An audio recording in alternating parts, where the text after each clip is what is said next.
pollution. Ang pollution ay tumutukoy sa maraming kalagayan ng kapaligiran na dulot sa mga basura, usok, kemikal at iba pang mapanirang bagay. Isa ito sa mga pangunahing suliranin ng mundo. Ang hangin, tubig at lupa ay naaapektuhan ng polusyon. Ang sanhi nito ay gawa ng tao gaya ng labis na paggamit ng plastik, pagtapon ng basura sa ilog, at usok mula sa mga sakyan at pabrika. Dahil dito, naapektuhan ang kalusugan ng mga tao, hayop at kalikasan. Upang maiwasan ito, dapat tayong matutong mag-recycle, gumamit ng eco bag at maging disiplinato sa pagtatapon ng basura. Kalikasan na ay pangalagaan natin dahil dito tayo umaasa para makuha ang ating pagkain. Dahil sa polusyon, apektado ang ating kalusugan. Maraming tao nagkakaroon ng sakit sa baga, balat at tiyan. Pati na rin ang mga hayop at halaman na naapektuhan. Unti-unting nasira ang kagandahan at balanse ng kalikasan. Tungkulin ng bawat isa sa atin na tumulong upang maiwasan ang polusyon. Maaari tayong magsimula sa simpleng paraan, tulad ng magtatapon ng basura sa tamang lugar at paggamit ng reusable na kagamitan. At pagtitipid ng kuryente at tubig. Mahalaga rin ang pagtutulungan ng pamahalaan at mamamayan upang mapangalagaan ang ating kalikasan. Tandaan natin, kung iingatan natin ng kalikasan, ay iingatan din tayo nito. Unti-unti ang nasisira ang kalikasan dahil sa atin. Tayo din ang may gawa kung ano ang ginawa natin.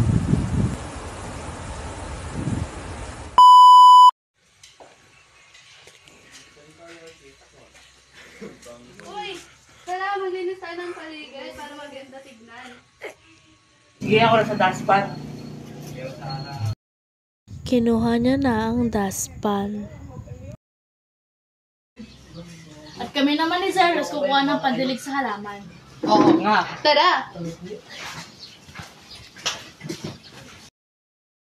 At kumuha na rin sila ng pandilig para sa halaman.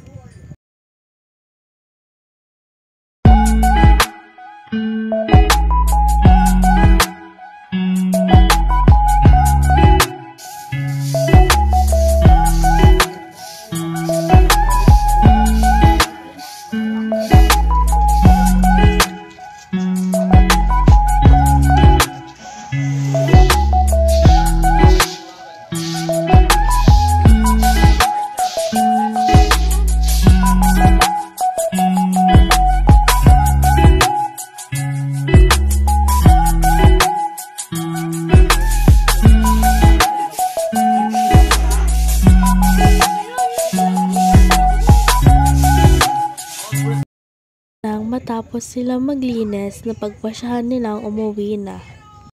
Sige, uwi na ako. Kailangan mo ba maglinis ng pura? Ang huli, uwi na ako. Sige. Na makauwi na si Maria, ito ang kanyang mga ginawa.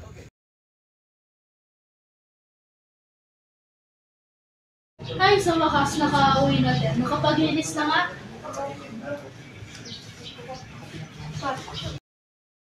Nang naglilinis si Maria ay biglang lumitaw ang kanyang kaibigan. Hi, Te! Oh, Te! Ba't nandito ka? Wala kasi magawa sa bahay. Wala na rin akong lilinisan. Ay, ganun ba? Sige, mabuti. Tulungan mo lang ako dito maglinis. Sige! Alam mo naman, paborito natin maglinis. Tara, tara.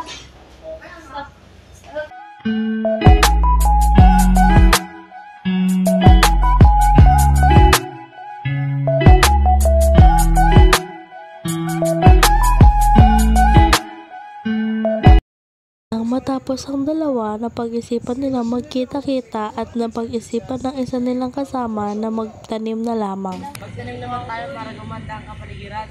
Ano ang tatanim natin? Kayo na bahala kung anong gusto nyo itanim. Sige! Nang ilang minuto lumipas, napansin ni LJ na kulang ang kanilang itatanim.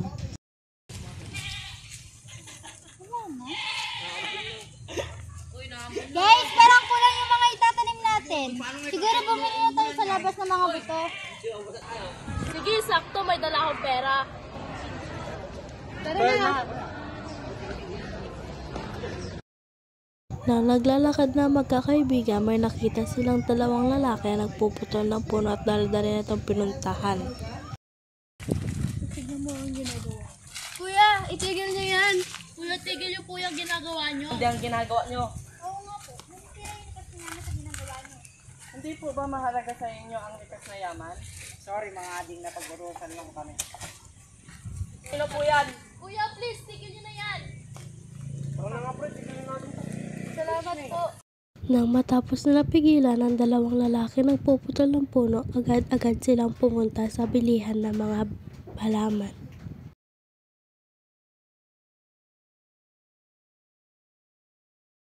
Kuya, pabili nga po ng buko na pwedeng itagin. Yung prutas sa gulay. Sige po. Sige po.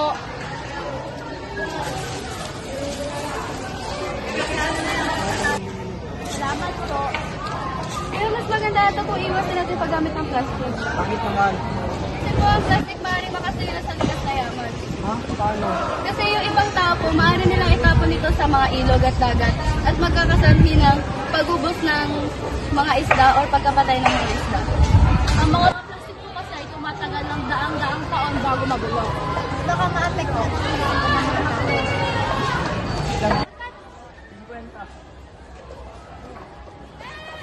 Thank you po! Pagkatapos sila bumili, naisipan din nila tawagin ang mga iba pa nilang kaibigan para maghanap ng pang-recycle. Tinawag nila sila Zane, David, Prince, Zaren at Jaworski.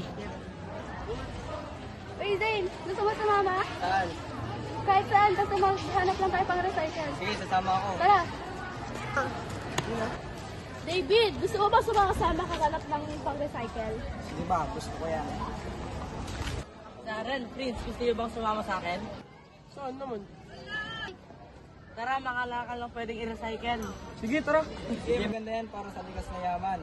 Uy, gusto niyo ba sa akin para maghanap ng mga recycle? Sige, masaya yan para makatulong tayo sa pagunlad ng likas na yaman. Tara. Oh, yan na pala sila. Dito na ba sila eh? Wala na? At naganap na sila na pwede nilang i-recycle.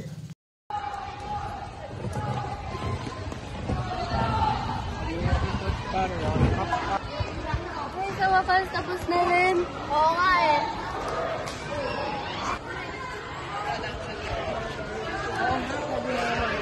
Tayo ay! Kaya na, umuwi na tayo. Oo nga, nakakapagod din yung ginawa natin. Ayaw niyo ba mag-tricycle para mabilis? Ha? Ayaw naman maglakad na lang? Ha? Bakit naman? Mapapagod lang tayo. Ayaw mo yun, nakatulong ka lang sa kalikasan, nakapag-exercise ka pa. Sige, tara na nga. Maglakad na nga lang. Tara. Ang ganda naman ng idea mo. Oo nga. Buti na lang naisip mo to. Diba, sabi ko sa inyo, nakapag-exercise po tayo, nakatulong pa tayo sa kalikasan. In-explain lahat ni Ezekiel kay Maria ang tungkol sa mga likas na yaman. Alam mo ba, ang pollution ay isang leading cause kung ba't disaster. Tulad ng, kunyari, di ba ang kotse nagpuproduce ito ng isang dangerous na substance na pwedeng makasira sa ozone layer? Ha? Ganun ba? Oo nga eh, nakakalungkot kasi sinisira natin ng mga tao ang pinapupunan ng yaman natin.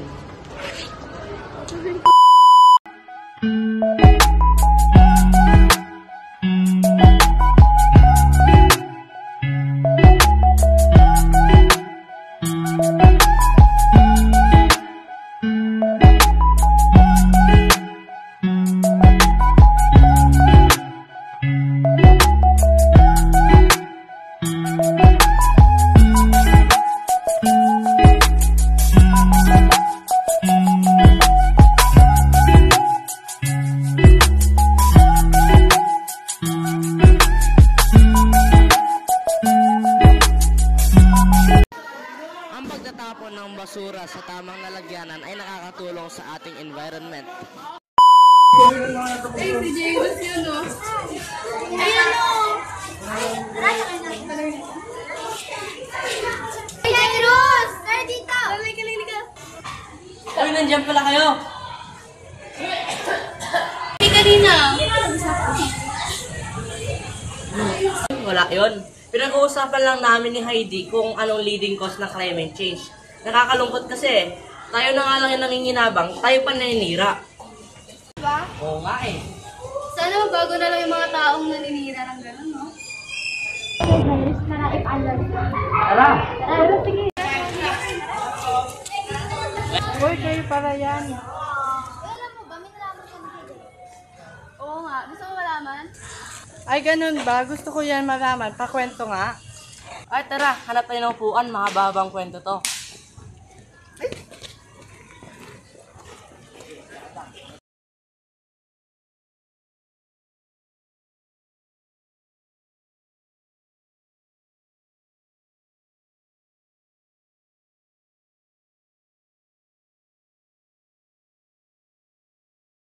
Nakakalungkot nga eh. Tayong tao na nga lang nanganginabang sa kalikasan, tayo pa yung naninira. Tayo yung gumagawa ng water pollution, air pollution, noise pollution, at iba pa. Ay, ganun ba? Nakakalungkot naman. At patuloy na nag-uusap sa Ezekiel at si Cyrus.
Wala ako eh. Uminom na kayo. Hello, jet daw, jet. Nang go. Oy, meron pang isa, boy! Uy, paano naman kami? Cyrus pa! Ang rami naman nung kainuhan.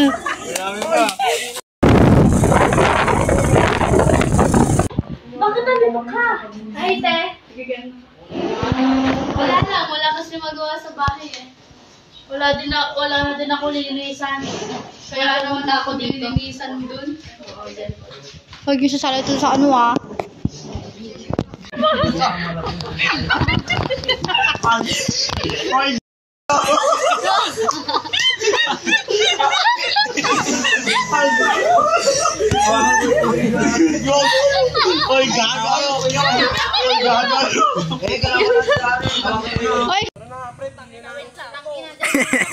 Sorry, ma. They don't say congratulations, but you know they watch that shit.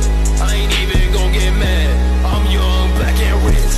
She tryna sell me lies, bitch. I ain't buying shit. If we ain't talking. Balik, hindi sa'yo yun, tay. Ano, bloopers ko to? Ah! Ay, blue. Happy birthday to you. Ito ano po? Kaya yun? Tapusin na lang. Hindi ka na. Ay, ano po? Panga.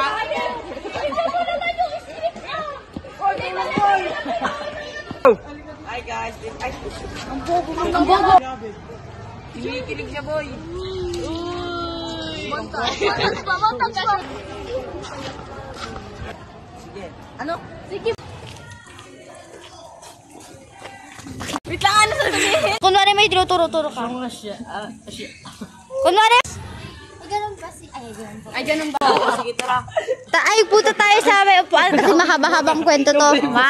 Oy! 1, 2, 3. Ay, tara. Hanap tayo ng upuan. Mahaba-habang kwento to. Sige pa. Tuloy lang. Kasi men, bigay mo sa akin saber, patayin ko kay level 4. Pero sabi ni coach, hindi. nagpapakita ka, di ba, Boss D? Pero sabi ko, men, team agreement to hindi kayo papakita room ko na to. Pero men, nung ginamit ko, men, sabi ko sa driver ko, men, uwi tayo pang kasi nang pinahiya nyo ako sa bootcamp na NXP. Argos, Silong, Ano?